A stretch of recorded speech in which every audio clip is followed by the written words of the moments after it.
የደረቁ ጉሮሮዎች፣ የደረቁ ከናፍሮች፣ በጾም ምክንያት ጠረናቸው የተቀየሩ አፎች አላህ ዘንድ ትልቅ ደረጃ አላቸው።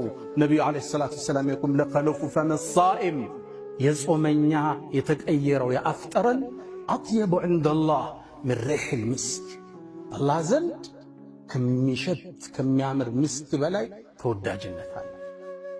ትልቅ ቦታ አላህ የሚሰጠው እንደ ጾም ከፍታ ሰጥቶ የሚመነዳው አቡ ሁረይራ ባስተላለፉት ቡኻሪ ላይ በተዘገበው አላሁ ስብሓነሁ ወተዓላ ጾም የኔ ነው እኔ ነው የምመነዳው፣ ያ ባሪያዬ ስሜቱን ምግቡን መጠጡን ለኔ ብሎ ተወ፣ ጾምማ ለኔ ነው እኔ ነው የምከፍለው ምንዳውን ይላል። የጾምን ምንዳ አላህ ብቻ ነው የሚያውቀው። አላህ ትልቅ ቦታ የሰጠውን ፈሰውሙ ሊ ጾም ለኔ ነው አለ። ሶላት ስለ አላህ አይደል?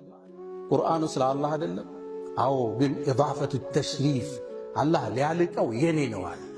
ልክ ከዓባን በይቱላህ ምድር እኮ የአላህ ነው፣ ቤቶች ሁሉ የአላህ ነው፣ መስጂዶች ሁሉ የአላህ ነው። ወአነል መሳጅደ ሊላህ መስጂድ ሁሉ የአላህ ነው። ግን ጾም ከዓባን በይቱላህ የኔ ቤት አለ። ኢዳፈቱ ተሽሪፍ የሷሊሕን ግመል ናቀተላህ የአላህ ግመል ተባለች። ሁሉም ግመሎች የአላህ ናቸው። ፍጥረት ዓለሙ የአላህ ነው። በተአምር ስላወጣት የአላህ ግመል ተባለች። ኢዳፈቱ ተሽሪፍ ጾምንም አላህ ከፍታውን ሰቀልና ጾም የኔ ነው እኔ ነው የምከፍለው አለ አላህ።